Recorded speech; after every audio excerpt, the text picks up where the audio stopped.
खाली मकान भाग 8। सिल्विया ने बड़े प्रभावित भाव से सहमति में सर हिलाया। सिल्वेस्टर कई क्षण अनिश्चित सा खामोश खड़ा रहा और फिर अंत में वह गहरी सांस लेकर बोला, ठीक है, करो तलाश पोस्ट ऑफिस।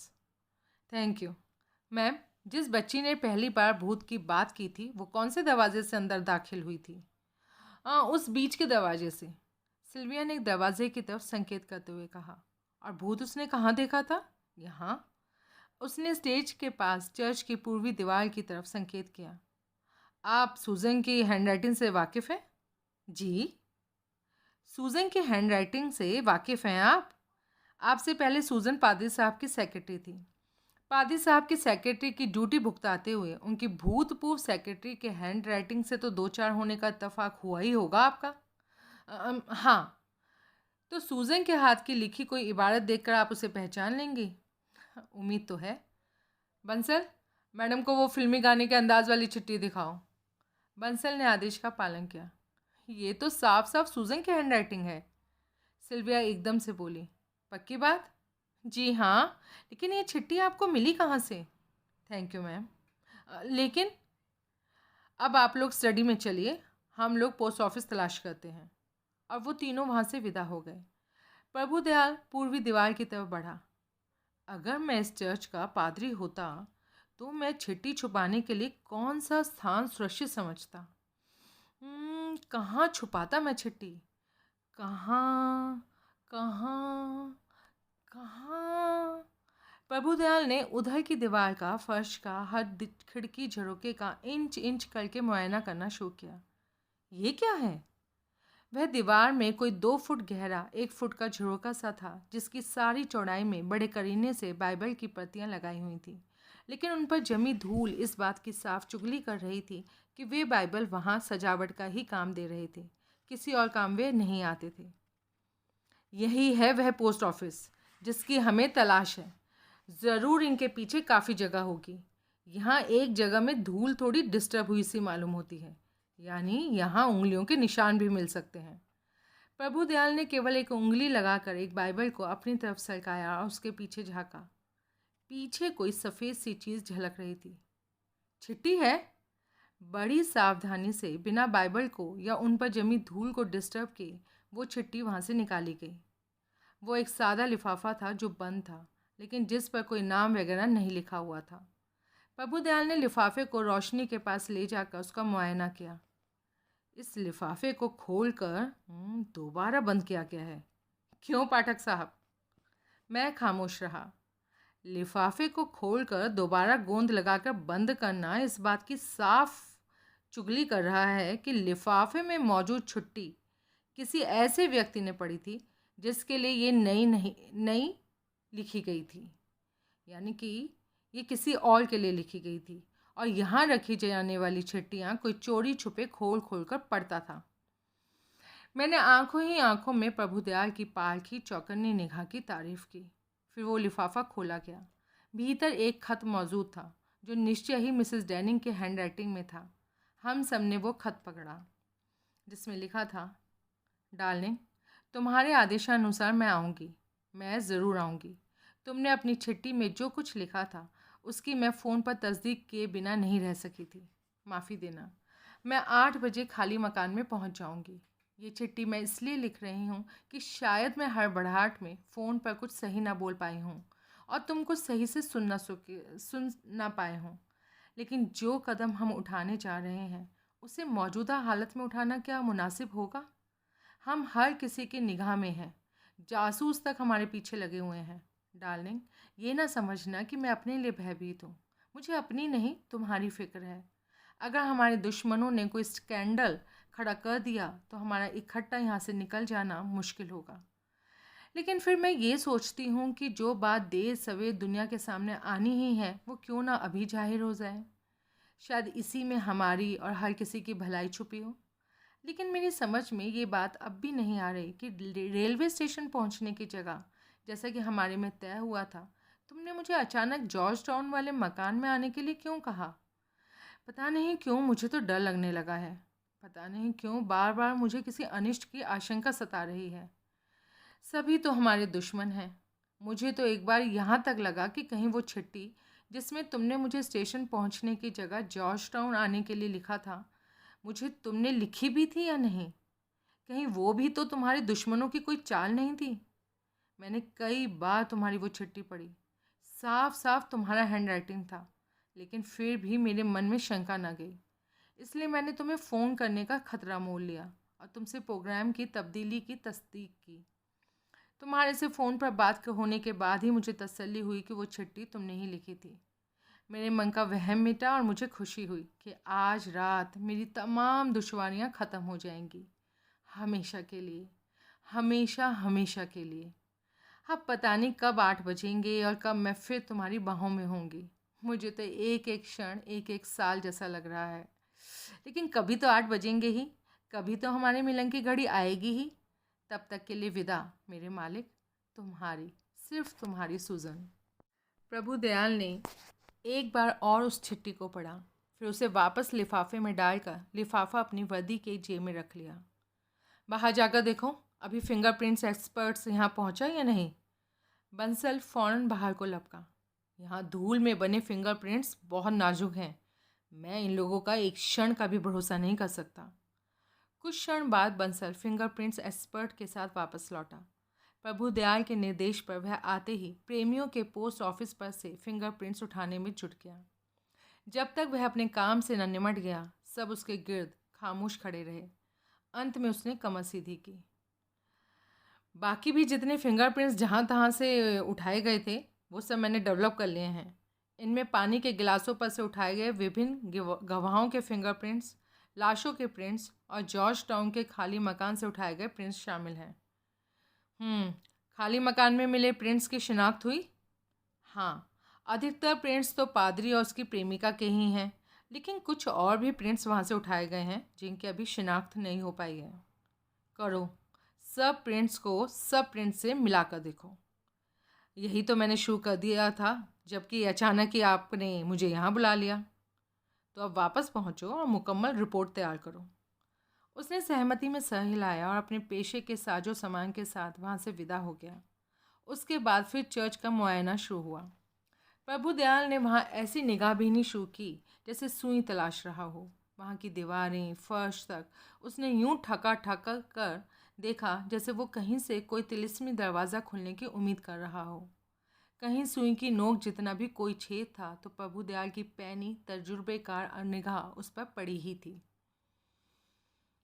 ये तो तुम बाल की खाल निकाल रहे हो, मैं दबे स्वर में बोला। ठीक पहचाना, यही कर रहा हूँ मैं। और मैं खामोश हो गया। चर्च से निमटकर वहीं के कोने से नीचे को जाती घुमावदार सीढ़ियों के रास्ते हम बेसमेंट में मौजूद हॉल में पहुँचे। वहाँ भी प्रभु दयाल की बेहद बारीक निगाहबीनी आरंभ हुई कि जब समाप्त हुई तब एक स्थान से उसने एक चौड़े मुंह वाली गोंद की छोटी सी शीशी बरामद की। तुरंत उसके चेहरे पर परम संतुष्टि के भाव प्रकट हुए। वो शीशी उसने बड़ी सावधानी से अपनी वर्दी की एक जेब में रख ली। वापस चलो, वह एक अत्यंत रहस्यपूर्ण निगाह मुझ पर डालता विजेता के से स्वर में बोला। जिस चीज़ की मुझे तलाश थी वो मुझे मिल गई। गोल सीढ़ियों के रास्ते हम वापस चर्च में पहुँचे। तभी चर्च का बाहर की तरफ रुख वाला एक दरवाज़ा खुला और हवलदार चेतन कुमार ने एक किशोर के साथ भीतर कदम रखा। हवलदार अपनी बगल में एक पैकेट दबाया था। साहब, मैंने बस रास्ते में ही पकड़ ली थी, और ये पीटर फ्रांकोज़र का बेटा मिकी है। ये पैकेट है जो मैंने इसके पास से बरामद किया है। उसने पैकेट प्रभु दयाल को सौंप दिया। प्रभु दयाल ने एक सरसरी निगाह डरे हुए मिकी पर डाली और फिर बड़ी सावधानी से पैकेट खोला।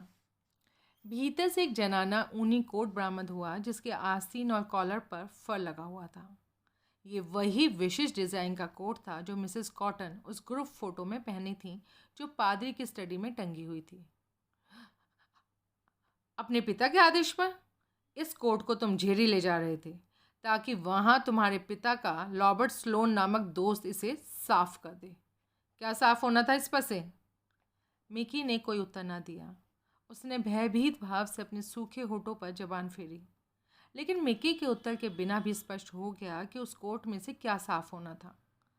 कोट के निचले भाग में उसके पूरे घेरे में कई स्थानों पर लाल लाल धब्बे दिखाई दे रहे थे। प्रभुदयाल ने एक क्षण उन धब्बों का मुआयना किया और फिर बड़ी गंभीर स्वर में घोषणा की, ये खून के धब्बे हैं। साहब, मैंने ये भी मालूम कर लिया कि रॉबर्ट स्लोन कौन है। अच्छा? हाँ साहब, बस में ही कई लोग जानते थे रॉबर्ट स्लोन को। झेरी के बड़े बाजार में उसकी ड्राई क्लीनिंग की दुकान है। I see Sudhakar. Yes sir. पादरी की स्टडी में से वो ग्रुप फोटो उतार कर अपने अधिकार में ले लो, जिसमें मिसेस कॉटन यही कोट पहने दिखाई दे रही हैं। वो फ़ोटो ही इस कोट को मिसेस कॉटन की मिल्कियत को साबित करके दिखाएगी, वरना वो वकील का बच्चा तो मिसेस कॉटन से कहलवा देगा कि उसने इस कोट की कभी शक्ल तक नहीं देखी। साहब, एक्चुअली चेयरमैन स्टडी में है, वो ऐतराज़ कर सकता है, ज़रूर करेगा, लेकिन उसका ऐतराज़ नहीं सुनना है। Yes sir. Seize the picture, this is my order. Yes sir. Sudhakar फौरन वहाँ से निकल गया। प्रभुदयाल ने कुछ क्षण और कोट का मुआयना किया, फिर उसे पूर्ववत पैकेट की सूरत में लपेट देने के लिए बंसल को सौंप दिया। फिर वो बालक की तरफ आकर्षित हुआ। तुम्हारा नाम मिकी है? मिकी ने सहमति में सर हिलाया। तुम पीटर फ्रांकोजा के बेटे हो? उसने फिर सहमति में सर हिलाया। कितनी उम्र है तुम्हारी? 17 साल। हो, यानी अभी नाबालिग हो। वो खामोश रहा। तुम्हें मालूम था इस पैकेट में क्या है? उसने सहमति में सर हिलाया। जानते हो ये कोट किसका है? उसने इनकार में सर हिलाया। ये जानते हो कि इस कोट को साफ कराने की, राजनगर से 65 मील दूर ले जाकर चोरी छुपे साफ कराने की ज़रूरत क्यों आन पड़ी थी? उसने फिर इनकार में सर हिलाया। ये जानते हो कि तुम्हारी बुआ पर डबल मर्डर का इल्ज़ाम लग सकता है और अपराधी की मदद करने वाला भी अपराधी माना जाता है। मैं कुछ नहीं जानता, वो भड़क कर बोला। जानते तो तुम बहुत कुछ हो बेटा, लेकिन यूं कहो कि बताना नहीं चाहते हो। ज़रूर तुम्हें ऐसी ही पट्टी पढ़ाई गई है कि कोर्ट की बाबत तुमने किसी के सामने ज़बान नहीं खोली है। आप मेरे डैडी को यहाँ बुलाइए। वो किस लिए? उसने उत्तर ना दिया। वो किस लिए? उन्हें खबर होनी चाहिए कि आपने मुझे गिरफ्तार कर लिया है। किसने कहा कि तुम गिरफ्तार हो? मैं गिरफ्तार नहीं हूँ तो और क्या हूँ? तुम्हारे पास से कत्ल से ताल्लुक़ रखती एक चीज़ बरामद हुई है। उसी बारे में पूछताछ करने के लिए तुम हिरासत में लिए गए हो। तो एक ही बात है। अगर एक ही बात है तो तुम्हारे डैडी ही यहाँ आकर क्या कर लेंगे?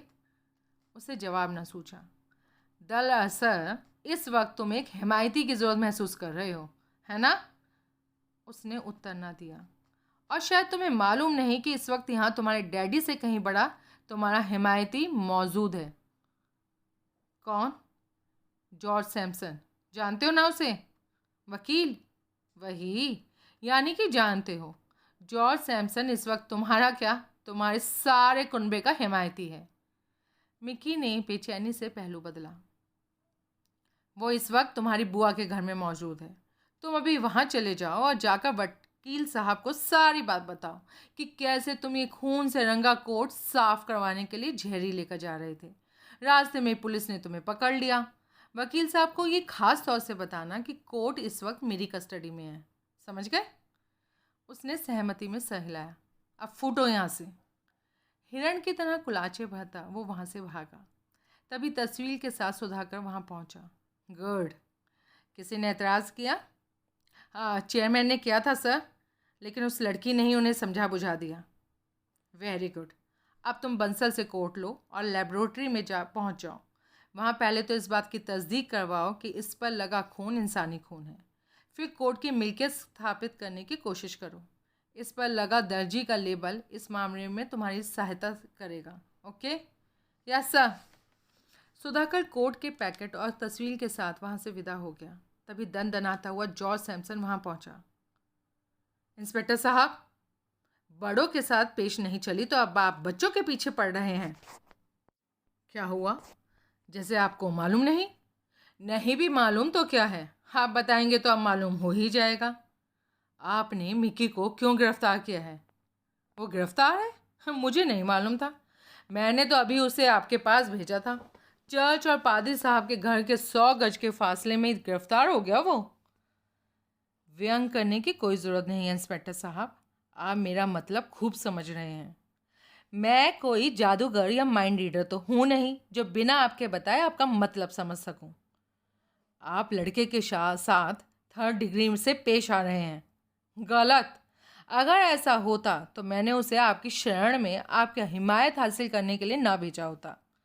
वैसे जब मुझे उसके साथ या किसी और के साथ 3rd डिग्री से पेश आना होगा ना, तो कोई वकील का बच्चा मुझे रोक नहीं सकेगा।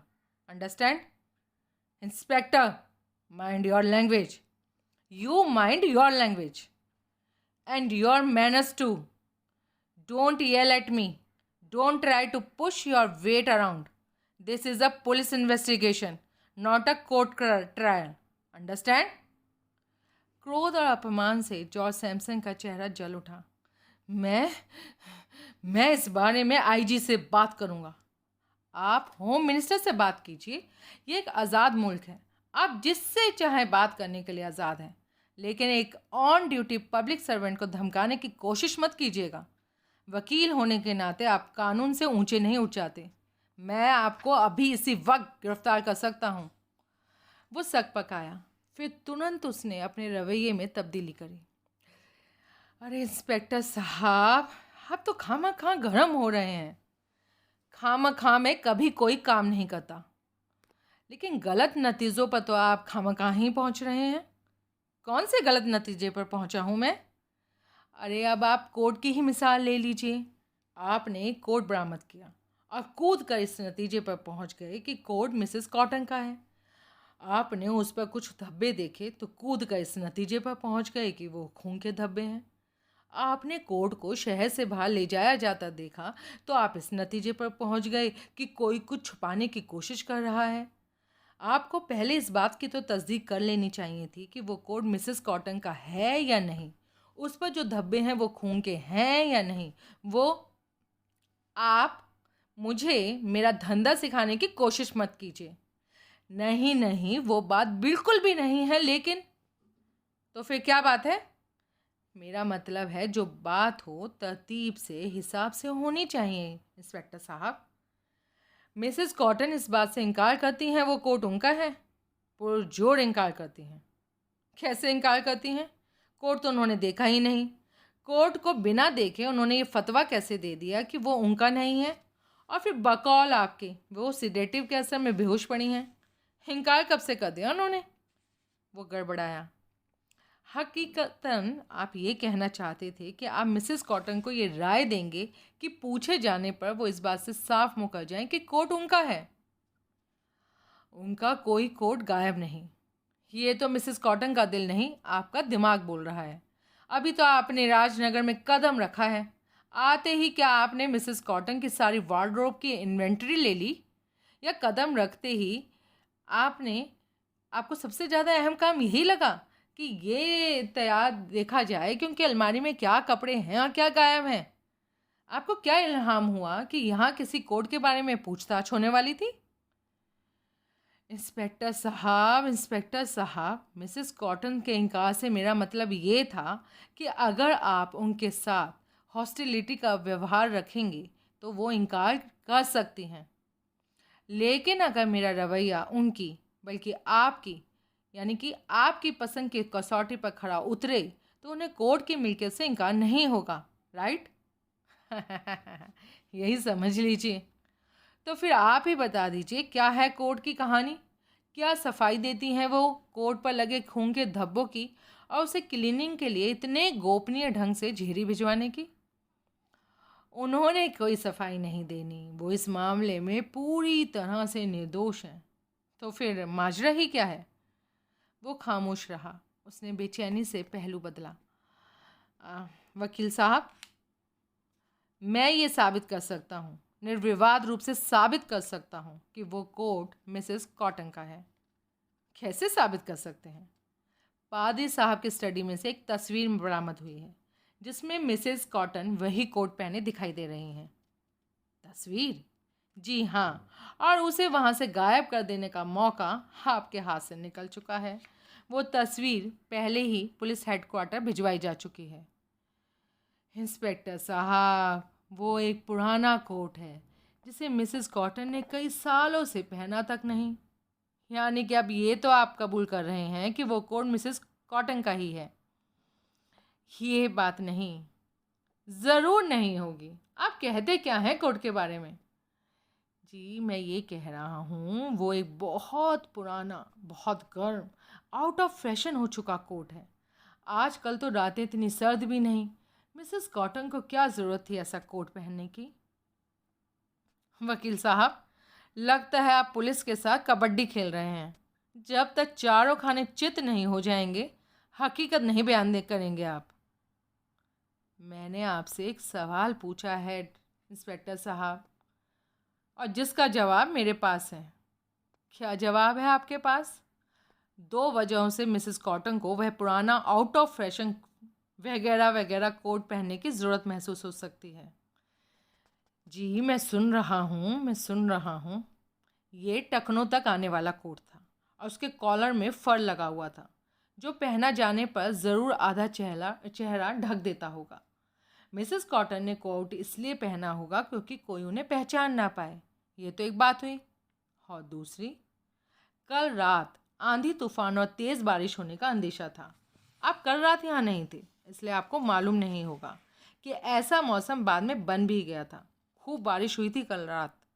कल के ख़राब मौसम में वो कोट न सिर्फ मिसेस कॉटन की हिफाजत कर सकता था, बल्कि उन्हें उसके ख़राब हो जाने का अंदेशा भी न सता था। कोट रिजेक्टेड, पुराना, आउट ऑफ फैशन जो ठहरा। लेकिन मिसेस कॉटन आपको पहले ही बता चुकी हैं कि कल रात उन्होंने घर से बाहर कदम नहीं रखा था। बता चुकी हैं, और ये इकलौता झूठ नहीं है जो उन्होंने पुलिस से बोला है।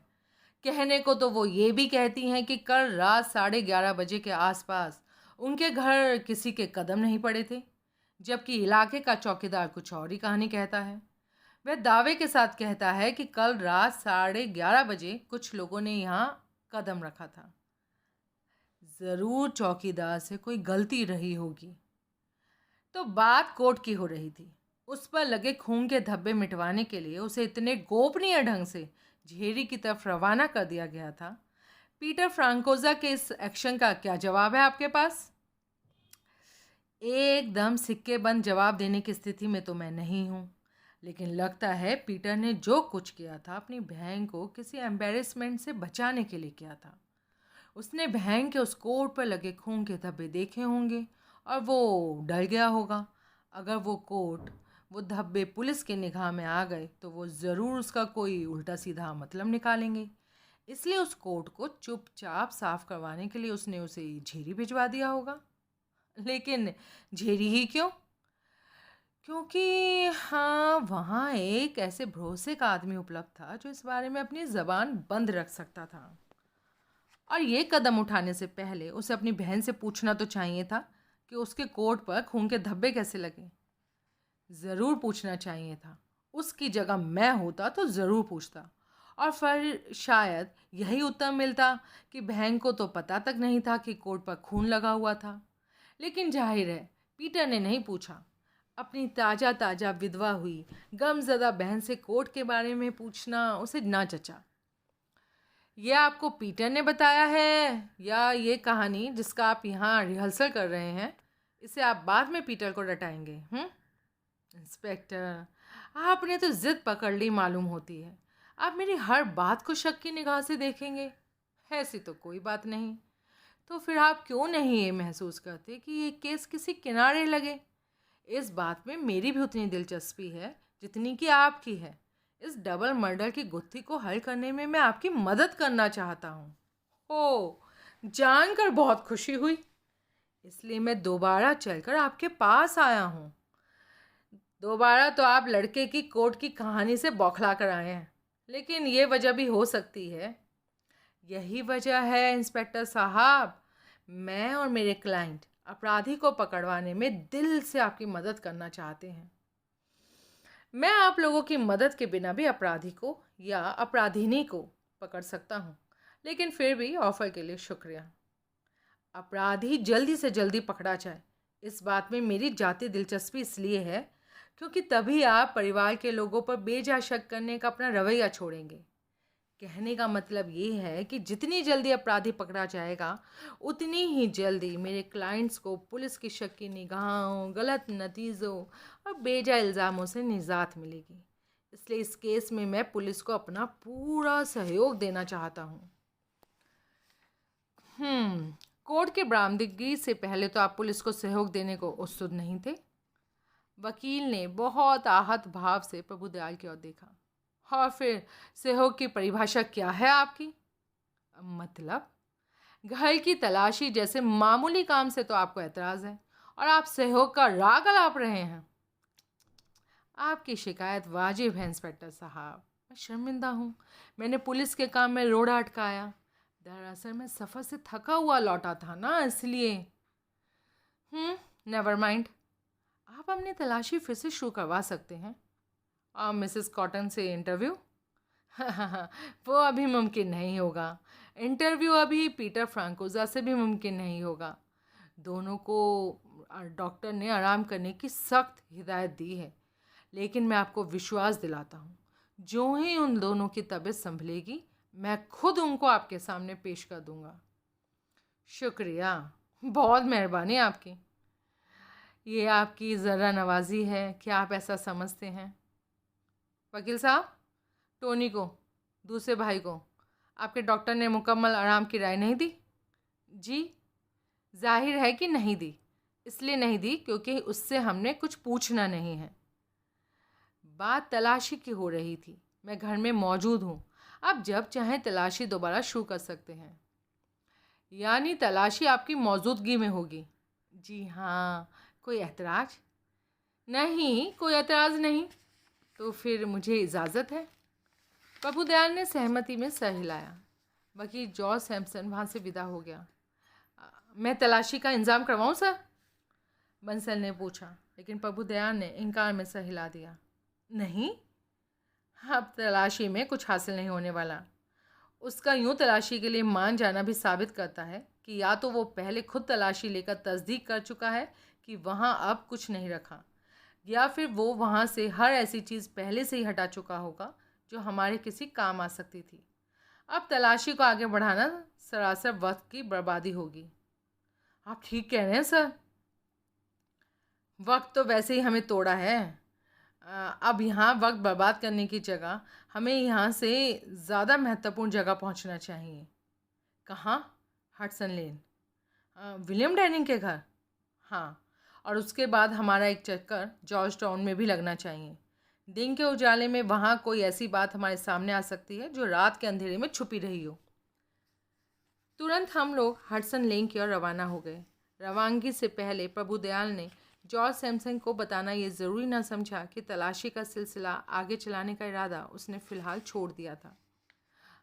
साहब, हडसन लेन के रास्ते में मैं बड़े विनीत भाव में बोला, जान की अमान पाऊँ तो कुछ अर्ज़ करूँ? शौक़ से करो पाठक साहब। तुम्हारे हाथों की कठपुतलियाँ क्या तुम्हें कुछ कहने से रोक सकती हैं? साहब, मैं हवलदार जगदीश प्रसाद सिंह आपसे कुछ अर्ज करना चाहता हूँ। करो भाई करो। साहब, आप मुझे पाठक साहब, आप कुछ कहोगे भी? साहब, मैं ये कहना चाहता था कि मेरे ख्याल से तो आपको मिसेस कॉटन को गिरफ्तार कर लेना चाहिए। अच्छा, जी हाँ, उसके खिलाफ़ तो ढेरों बातें जमा हो गई हैं हमारे पास। उसके खून के धब्बों वाले कोट का ख्याल कीजिए। पादरी की घड़ी और अंगूठी के बारे में सोचिए। उसके द्वारा बोले गए बेशुमार झूठों का ख्याल कीजिए। पाठक साहब, क्या मुझे घिसने की कोशिश कर रहे हो? नहीं तो फिर ऐसी बातें क्यों कर रहे हो? तुमसे बेहतर ये बात और कौन जानता है कि मिसेस कॉटन को गिरफ्तार कर लेना पुलिस के लिए कोई बड़ी बात नहीं, लेकिन उसको गिरफ्तार किए रखना निश्चित ही बड़ी बात है। विधवा के खिलाफ सर्कमस्टांशियल एविडेंस शर्तियाँ हमारे पास बहुत हैं, लेकिन कोई ठोस, कोई अकाट्य सबूत, कोई चश्मदीद गवाह अभी हमारे पास नहीं है। लेकिन सुनते रहो। पादरी की घड़ी और अंगूठी उसकी लाश पर से गायब थी। एक मर्दाना घड़ी और अंगूठी विधवा की ड्रेसिंग टेबल में से बरामद हुई, लेकिन हमारे पास ये साबित करने का कोई साधन नहीं कि वो घड़ी और अंगूठी लाश पर से उतारी गई थी। इसी प्रकार खून के धब्बों वाले कोट की बात अपने आप में बहुत दमदार और सस्पेंसफुल लगती है, लेकिन साबित कुछ नहीं करती। हम ये तो साबित कर सकते हैं कि कोट विधवा का है, लेकिन बिना किसी चश्मदीद गवाह के ये साबित नहीं कर सकते कि कल रात विधवा ने ही उसे पहना था। हम तो ये भी साबित नहीं कर सकते कि वो कोट किसी और औरत ने पहना था। जी, टोनी फ्रांकोजा छोटे कद का दुबला पतला आदमी है। जिस आदमी ने धनीराम के नाम तारकपुर से तार भेजी थी और जिसने हरनाम सिंह से किश्ती के लिए लकड़ी खरीदी थी, वो भी छोटे कद का दुबला पतला आदमी था। पाठक साहब या जगदीश प्रसाद सिंह, जो भी तुम इस वक्त हो, बहस के लिए पूछता हूँ, क्या वो कोट कल रात टोनी ने नहीं पहना हो सकता? जवाब इस बात को निगाह में रखकर देना कि उस आदमी का दिमागी तवाज़न खराब है और सूजन का गला जिस हौलनाक ढंग से काटा गया था, वो ढंग टोनी बाखूबी अख्तियार कर सकता था। मैंने प्रशंसात्मक भाव से अपने निहायत काबिल इंस्पेक्टर की तरफ देखा। बंसर, तुमने तार बाबू और हरनाम सिंह को पादरी की लाश दिखाई? अभी नहीं साहब, वो असल में अभी टाइम नहीं लगा इस बारे में। टोनी का और पादरी का कद काट और हुलिया मोटे तौर पर एक जैसा ही है। जब भी उन दोनों आदमियों को तलब करो तो उनका आमना सामना टोनी से भी कराना। ज़रूर, लेकिन साहब बात विधवा की हो रही थी। जगदीश की बात तो वैसे सही है। उसने जो झूठ बोले हैं उनके बारे में आप क्या कहते हैं? वो झूठ भी निहायत मामूली सर्कमस्टेंशियल एविडेंस का दर्जा रखते हैं। अगर वो कहती है कि उसके पति का मिसेस डेनिंग से अफेयर नहीं था, तो वो जिद करती है कि कल रात 11:30 बजे उसके घर कोई नहीं आया था। तो इससे साबित क्या होता है? कुछ भी साबित नहीं होता इससे। साहब, अगर उसको पिछली रात कुछ लोगों के घर आए होने की खबर नहीं थी, तो इससे ये नतीजा भी तो निकाला जा सकता है, ये खबर उसे इसलिए नहीं थी क्योंकि वो खुद इस वक्त घर पर नहीं थी। मंजूर, लेकिन अगर वो घर पर नहीं थी तो इससे ये कहाँ साबित होता है कि वो जॉर्ज टाउन में थी? लेकिन अगर वो घर पर नहीं थी तो वो जॉर्ज टाउन वाले खाली मकान में तो हो सकती थी। बंसल ने जिद की। और नहीं भी हो सकती थी, प्रभुदयाल बोला। सकने से हमारा काम नहीं चलता बंसल, खास तौर से तब जबकि हमारा मुकाबला जॉर्ज सैमसन जैसे घाघ वकील से है। इस वक्त की ज़रूरत सर्कमस्टेंशियल एविडेंस नहीं, कंक्रीट एविडेंस है। हमें अकाट्य सबूत चाहिए विधवा के खिलाफ, और वो अकाट्य सबूत कोई चश्मदीद गवाह ही हो सकता है। कोई चश्मदीद गवाह जिसने विधवा को या उसके किसी भाई को कल रात खाली मकान में, उसके आसपास या जॉर्ज टाउन के इलाके में कहीं भी देखा हो। हाँ, ईजियर सेड देन डन, मैं धीरे से बोला। प्रभुदयाल ने कहर भरी निगाह से मेरी तरफ देखा, लेकिन मैंने उससे निगाह ना मिलाई। हडसन लेन की 14 नंबर इमारत 4 मंजिला थी, जिसकी दूसरी मंजिल के एक फ्लैट में डेनिंग परिवार रहता था। वहाँ एक एएसआई और 2 हवलदार वहाँ की निगरानी के लिए पहले से ही तैनात थे। उनमें से एक एएसआई को तलब किया गया। मालूम हुआ कि वहाँ परिवार के कई संबंधी और शुभचिंतक सूजन की मौत का अफसोस करने आ चुके थे। सूजन की एक बहन अभी भी फ्लैट में मौजूद थी। सुबह से ही वहाँ प्रेस रिपोर्टर्स भी चक्कर लगा रहे थे। सब रिपोर्टर्स तुम्हारी पहचान के थे? हाँ साहब, एएसआई ने तत्परता से बोला। सुनील भी था? वो ब्लास्ट वाला? वही। नहीं साहब, उसके कदम तो यहाँ नहीं पड़े। तुम शायद भूल रहे हो, सुनील अस्पताल में है। मैं धीरे से बोला। अस्पताल में भी तो है, जेल में तो नहीं है। वो बिस्तर के हवाले है, मैंने अपनी आंखों से नहीं देखा। जब मैं कह रहा हूँ। अच्छा। प्रभुदयाल तनिक झुंझुला कर बोला और फिर एएसआई से संबोधित हुआ। अब वो बहन जो इस वक्त फ्लैट पर मौजूद है, कुछ बताया उसने? इतनी जल्दी बड़ौदा से यहाँ कैसे पहुँच गई? वो बड़ौदा वाली बहन नहीं है साहब, ये बहन यहीं राजनगर में रहती है। ओसी, यहाँ की तलाशी हो गई? Yes sir. कुछ हाथ लगा? नो सर, मेरा मतलब है सिवाय एक चाबी के। चाबी? जी हाँ, यहाँ से एक ऐसी चाबी बरामद हुई है जो यहाँ के किसी ताले में नहीं लगती। कहाँ है वो चाबी? मेरे पास है, दिखाओ। एएसआई ने उसे एक चाबी दिखाई। प्रभुदयाल कुछ क्षण चाबी का मुआयना करता रहा और फिर बोला, अभी लपक कर लिटन रोड पहुँचो और जाकर देखो क्या ये चाबी चर्च के मुख्य द्वार की है क्या? Right sir. और हाँ सुनो। Yes sir. ये तुम्हारे बगल में क्या है? जी न्यूज़पेपर है सर, इवनिंग न्यूज़। आज का? यस सर, दो मुझे। एएसआई ने तुरंत अखबार प्रभुदयाल को सौंप दिया और प्रभुदयाल के इशारे पर स्वयं फौरन वहां से विदा हो गया। प्रभुदयाल कुछ क्षण अखबार का मुआयना करता रहा। तकरीबन अखबार उस डबल मर्डर की खबर से रंगा हुआ था। उसके मुख्य पृष्ठ पर मरने वालों की और केस से संबंधित लगभग सभी व्यक्तियों की तस्वीरें छपी थीं। फिर प्रभुदयाल ने अखबार बंसल को सौंप दिया और आगे बढ़ा। हम हथप्राण के फ्लैट में पहुंचे। विलियम डेनिंग वहां मौजूद था। उसकी आंखें अंगारों की तरह लाल लग रही थी और समीप आने पर मालूम हुआ कि उसके मुंह से रम के भभूके छूट रहे थे। वो उस वक्त भी पिए हुए था, लेकिन गनीमत थी कि टुन नहीं था। तो आप भी वैसे ही निकले?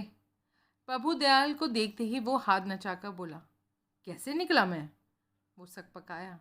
नकारे, करप्ट, पैसे और रुतबे के रोब में आ जाने वाले। क्या आप बकते हो? हाँ, मैं बकता हूँ। मैं छोटा आदमी जो ठहरा, मैं बकता हूँ। लेकिन पदादरी के जो लोग हैं, उसके परिवार के लोग फरमाते हैं। आप बड़े अदब से उन्हें सुनते हैं। तुम कहना क्या चाहते हो? मैं ये कहना चाहता हूँ, अगर आप एक ईमानदार पुलिस इंस्पेक्टर हैं तो अब भी जाकर मिसेस कॉटन को पकड़िए। वो आज़ाद कैसे है? क्या कातिल को पकड़कर जेल की हवा खिलाना आपका फर्ज नहीं है? तो तुम्हारे ख्याल से मिसेस कॉटन कातिल है? हाँ, और ये मेरा ख्याल नहीं, दावा है। और इस दावे की बुनियाद? वो नफ़रत करती थी मेरी बीवी से। तो मिसेस कॉटन को तुम्हारी बीवी से नफ़रत थी? हाँ। तुम्हें कैसे मालूम? खुद उसने अपनी ज़बानी से कहा था। किसे? तुम्हें? नहीं, मुझे नहीं। मेरे सामने उसने ऐसी कोई बात कही होती तो मैं उसकी ज़बान न खींच लेता। तो फिर मिसेस कॉटन ने किससे कहा था कि उसे तुम्हारी बीवी से नफ़रत है? हेलन रिडली को। वो पादरी की पुरानी पहली सेक्रेटरी को? हाँ। ये बात तुमने हमें कल रात क्यों नहीं बताई थी? वो कल रात मेरे दिमाग में नहीं आई थी। कल रात मैं नशे में जो था। हाँ, अभी कौन सा होश में हो तुम? मैं एकदम होश में हूँ। अच्छा अच्छा, ठीक है, छोड़ो इस बात को। हेलन रिडली ने तुम्हें ये बात बताई थी? हाँ। और कब बताई थी? कोई 1 साल पहले। और क्या कहा था उसने? उसने कहा था कि मिसेस कॉटन कहती थी कि मेरी बीवी पंजे झाड़कर पादरी के पीछे पड़ी हुई थी। मैंने कहा वो तो बकवास करती थी। सूजन तो अब पादरी की सेक्रेटरी की नौकरी भी छोड़ चुकी थी। तो बोली मिसेस कॉटन कहती थी कि फिर भी सूजन की पादरी से मेल मुलाकात जारी थी। हेलन कहती थी कि उसके सामने मिसेस कॉटन ने मेरे बीवी को खूब गालियां दी थी और कहा था कि उसे सूजन की ज़ात से नफ़रत है, और कहा था कम्बद मरे ना पीछा छूटे। अब तो मर गई सूजन। अब तो उसका पीछा छूट गया मेरी बीवी से। अब तो बहुत खुश होगी वो। विलियम की शुष्क आंखों से एकाएक आंसुओं की 2 बूंदें ढलक पड़ीं। प्रभुदयाल ने बड़े सांत्वनापूर्ण ढंग से उसका कंधा थपथपाया। जब वो अपने आप को संभाल चुका तो प्रभुदयाल बोला, आज सुबह हेलन रिडली से मेरी बात हुई थी, लेकिन उसने तो मुझे ऐसा कुछ नहीं बताया था। उसने जानबूझकर आपको नहीं बताया होगा। क्यों? वो एक नेक नियत और खुदा का खौफ खाने वाली लड़की है। उसकी कॉन्शियस को ये बात गवारा ना हुई होगी कि उसकी वजह से पुलिस की इल्ज़ाम लगाती उंगली मिसेस कॉटन की तरफ उठे। तुम ठीक कह रहे हो, लड़की तो वो ऐसी ही है। वो तो पादरी और तुम्हारी बीवी के अफेयर को भी एक ओछी अफवाह का दर्जा ही दे रही थी। वो खामोश रहा।